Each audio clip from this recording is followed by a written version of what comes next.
pagi saudara-saudara yang kekasih dalam Tuhan.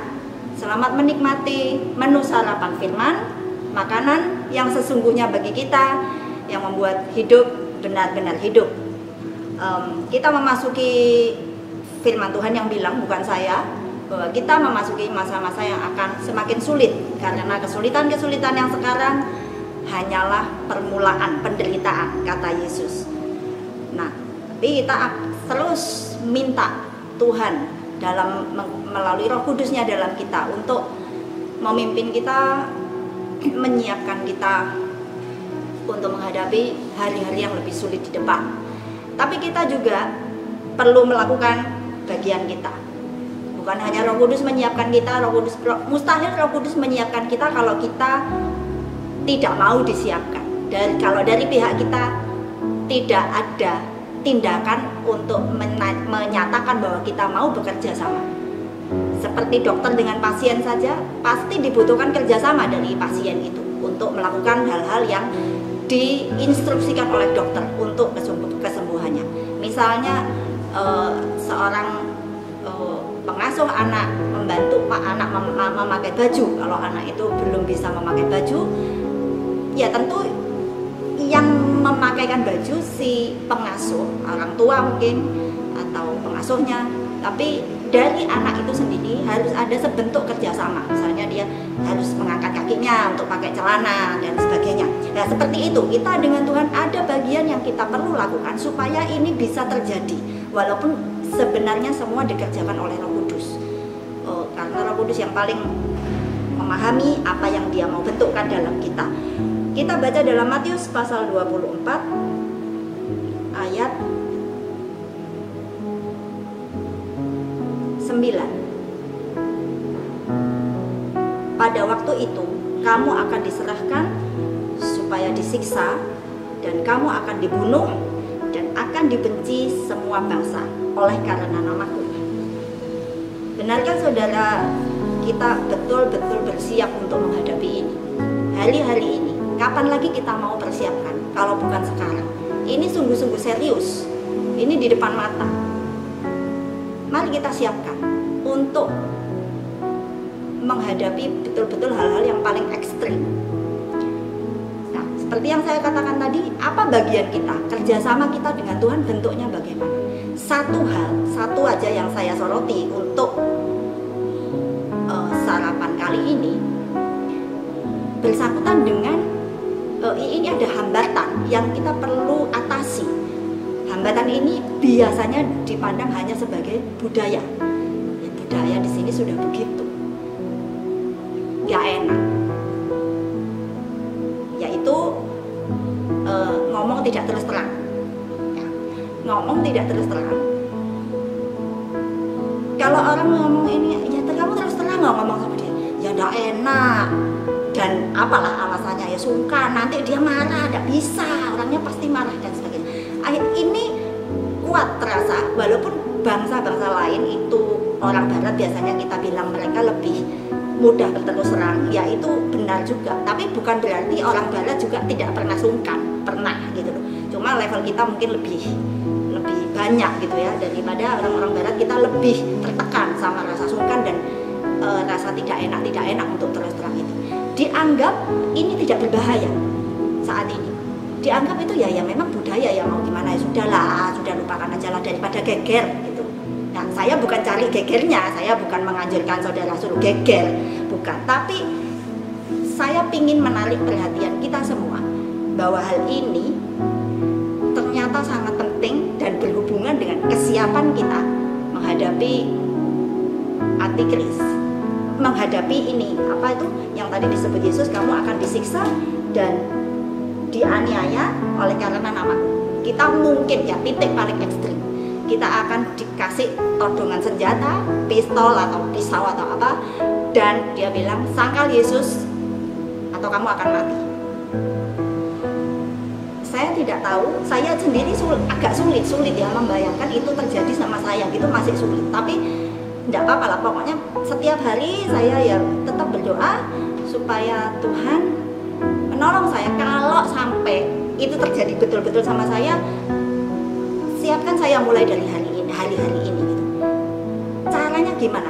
Yang saya dapat, saudara, salah satu cara yang sangat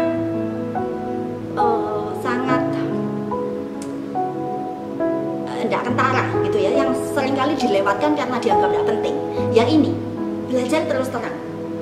Karena apa? Karena waktu kita belajar terus terang, kita sebenarnya belajar jujur dengan apa yang ada di hati kita.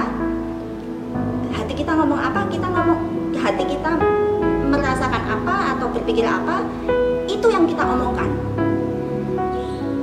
Seringkali di dalam rapat misalnya, atau dalam pertemanan, ini banyak terjadi, takut berbeda. Kalau pendapatnya beda sudah enak lah, nanti dikira kok ini sok sendiri dan sebagainya. Lalu ya sudah, ya gitu. Padahal hatinya enggak. Ini bahaya. Ini bukan lagi masalah budaya. Yesus dengan sangat tegas bilang kalau iya katakan iya, tidak katakan tidak. Kalau kita tidak mau latihan mulai sekarang di kelompok yang aman, yang tidak ada ancaman membunuh, tidak ada ancaman apa, tidak ada apa-apa, tidak ada risiko. Ya oke, ada risiko mungkin tidak disenangi, ada.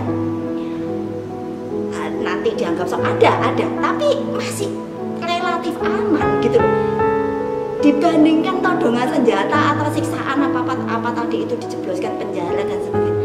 Kalau dari yang aman saja kita tidak bisa dan tidak mau melatih diri berterus terang dengan ya saya merasa gini dan saya harus jujur mengungkapkan.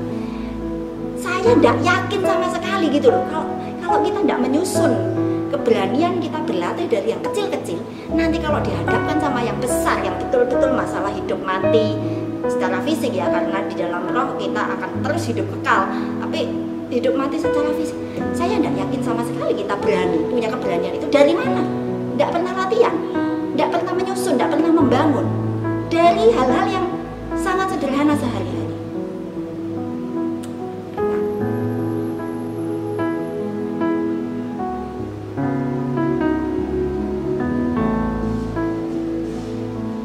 Saya rasa akan jadi seperti omong kosong saja kalau sekarang kita menyanyi kemana pun Yesus bilang apa saya ikut, dan sampai pokoknya kita menyanyi mengikut ke Yesus keputusanku,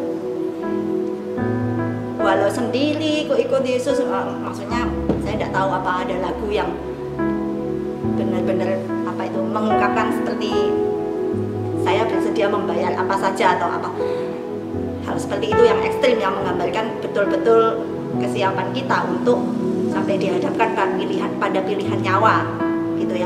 Tapi ya saya rasa itu akan jadi omong kosong kalau kita tidak berlatih sekarang. Kalau kita cuma ngomong nantinya jadi seperti Petrus gitu. Bandingkan dengan Petrus betapa takutnya dia untuk jujur waktu itu ya, waktu dia menyangkal Yesus gitu. Petrus yang sebenarnya pemberani, keras kepala, selalu menonjol, ternyata dia itu punya rasa takut kepada manusia. Ini yang menjadi hantu kita yang besar, lumayan besar ya sebagai orang lokal di tempat ini. Ini hantu kita dan ini mewarnai di setiap kegiatan kita, di setiap keputusan pilihan kita, keseharian kita, ekspresi kita dalam hubungan dengan teman dan sebagainya. Ini mewarnai dan kita harus belajar mengatasi ini supaya kita itu tadi semakin dimampukan bahwa hidup kita, jalan hidup kita, tanggung jawab kita bukan terhadap orang tapi terhadap Tuhan yang akan menilai apakah kita orangnya klop, konsisten, berintegritas. Hati dengan mulut sama, hati dengan mulut sama. Nanti setiap orang berdiri di hadapan penghakiman Tuhan dengan dilihat apakah setiap kata itu dimintakan pertanggungjawabannya. Kata Yesus ya di Matius 12 itu, setiap kata yang kamu ucapkan akan dipertanggungjawabkan di hadapan Tuhan. Dipertanggungjawabkannya adalah apakah itu sesuai dengan firman Tuhan dan apakah itu jujur dari hatimu.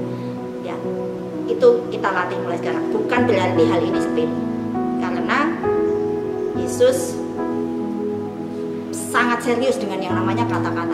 Kalau iya, katakan iya. Nah, baik kita baca saja. Matius 5 ayat 37. Jika iya, hendaklah kamu katakan iya. Jika tidak, hendaklah kamu katakan tidak.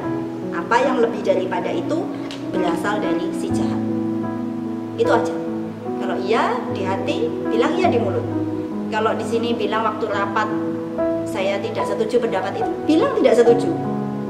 Tapi kalau tidak setuju cuma tidak apa-apa gitu ya. Kalau ya oke lah, tapi saya bisa mentoleransi. Ya katakan saja, tapi jangan berbohong. Dalam arti tugas tanggung jawab kita adalah selalu jujur terhadap hati nurani sendiri. Itu apapun itu, kita jujur sama hati nurani di hadapan orang. Itu latihannya. Untuk salah satu latihan yang harus kita lakukan untuk mengatasi yang namanya budaya ketidakterus-terangan ini, yang sebenarnya sangat mengganggu, sangat menghambat dan berbahaya untuk kelangsungan hidup rohani kita. Adalah ketakutan itu bisa dimaklumi, tetapi bukan berarti kita punya alasan untuk tetap tinggal di dalam ketakutan itu. Ketakutan semua orang kan mengalami pergumulan melawan ketakutan. Tapi bukan berarti kita dengan alasan itu kita berarti tidak bisa menang dan tinggal di dalamnya. Karena Yesus sebenarnya disalib sudah mengalahkan ketakutan itu. Sebenarnya kita bisa menang melawan ketakutan itu. Kenapa saya bacakan dulu Wahyu 21 ayat 8. Ini yang saya katakan bisa berbahaya budaya ini ya. Wahyu 21 ayat 8. Tetapi orang-orang penakut, orang-orang yang tidak percaya, orang-orang keji, orang-orang pembunuh, orang-orang sundal dan seterusnya, bagian bawahnya bilang mereka akan mendapat bagian di dalam lautan yang menyala-nyala oleh api dan belerang. Inilah kematian yang kedua. Kata beberapa orang bilang, antrian orang yang paling depan dalam antrian masuk neraka adalah orang penakut. Jadi Yesus sudah menang melawan ketakutan dan kita bisa menang lawan ketakutan untuk jujur terhadap diri sendiri, untuk jujur terhadap hati kita sendiri dan berani menyatakannya kepada orang. Ini latihan kita sebelum kita menghadapi antikris dan sesuatu yang ekstrim, sangat ekstrim. Kalau kita masih takut, Tuhan bilang begini. Salah satu hal yang sangat-sangat menolong dan sangat esensial dalam kita menang lawan ketakutan adalah dalam 1 Yohanes pasal 4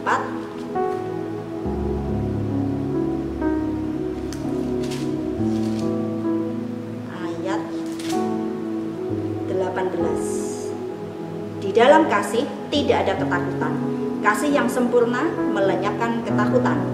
Sebab ketakutan mengandung hukuman, dan barang siapa takut, ia tidak sempurna dalam kasih. Saudara, Tuhan ingin kita membenamkan diri di dalam kasih Tuhan. Terus setiap hari minta itu.